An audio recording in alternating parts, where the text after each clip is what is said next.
একেবাৰে সময় দিব নোৱাৰোঁ, মুঠিও সময় দিব নোৱাৰোঁ। আজি মোৰ ছোৱালীজনী ৪ৰ্থ শ্ৰেণীত পঢ়ে আৰু সঁচা কথা ক'বলৈ গ'লে তাই মোক অকল ৰাতি লগ পায়।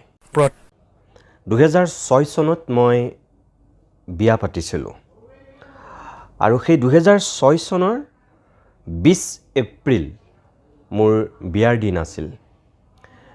মই ইমানেই ত্যাগ কৰিব লগা হৈছিল, মই বিয়াৰ সময়ত ছুটি পাইছিলোঁ মাত্ৰ 1 সপ্তাহ, আগে পিছে মিলি। গতিকে আপোনালোকে ভাবক যে মই জোৰোণৰ আগদিনাখন মই মোটামুটি ঘৰলৈ গৈছোঁ আৰু তাৰপিছত মই 1 সপ্তাহৰ ভিতৰত আহি কিন্তু মই চাকৰিত জইন কৰিছিলোঁ। সেইটোতে আপোনালোকে গম পাওক যে মোৰ ত্যাগ কোনটো পৰ্যায়ত আছিল।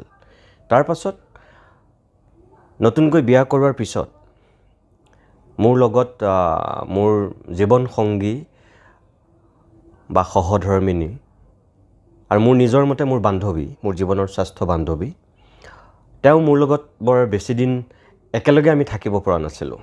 কাৰণ তেওঁ সেই সময়ত গহপুৰৰ ছয়দুৱাৰ কলেজত কাম কৰিছিল আৰু মই যিহেতু নৰ্থ ইষ্ট টেলিভিশ্যনত কাম কৰিছিলোঁ, গতিকে স্বাভাৱিকতে আমি মাত্ৰ কেইদিনমানহে একেলগে থকাৰ পিছত আমি আকৌ দুঠাইলৈ ৰাওনা হ'ব লগা হৈছিল। তেনেকৈ মই 6 বছৰ দিন আছোঁ। দ্বিতীয় কথা যে মই ঘৰখনত একেবাৰে সময় দিব নোৱাৰোঁ, মুঠিও সময় দিব নোৱাৰোঁ। আজি মোৰ ছোৱালীজনী ৪ৰ্থ শ্ৰেণীত পঢ়ে আৰু সঁচা কথা ক'বলৈ গ'লে তাই মোক অকল ৰাতি লগ পায়।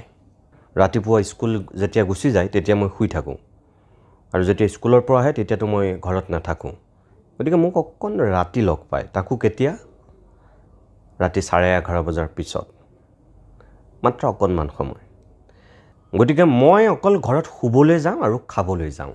তাৰ বাহিৰে গোটেই কাম বজাৰ সমাৰ কৰাৰ পৰা আনকি মোৰ কাপোৰ কানি কিনালৈকে সকলোখিনি এওঁ কৰে। মই অকল ঘৰত খাওঁ আৰু মই শুওঁ। গতিকে আপোনালোকে তাতেই বুজক যে মোৰ ত্যাগ কোনটো পৰ্যায়ত। আৰু 2 নম্বৰ সাহসৰ কথাটো যিটো সোধা হৈছে, এইটো মই কওঁ যে মোৰ প্ৰচণ্ড সাহস আছে, কিন্তু সেইটো সঁচা কথা। কাৰণ মই যিকোনো প্ৰত্যাহ্বান খুব সাহসেৰে গ্ৰহণ কৰিব পৰা এজন মানুহ হয়। আৰু সঁচা কথা ক'বলৈ গ'লে মোৰ ভয় বোলা বস্তুটো মোৰ চাগে নাই নেকি। এইটো কোনোবাই হয়তো বহাই কোৱা বুলি ক'ব চাগে, কিন্তু মই ইমান সহজে মই হেলি পৰা মানুহ নহয়।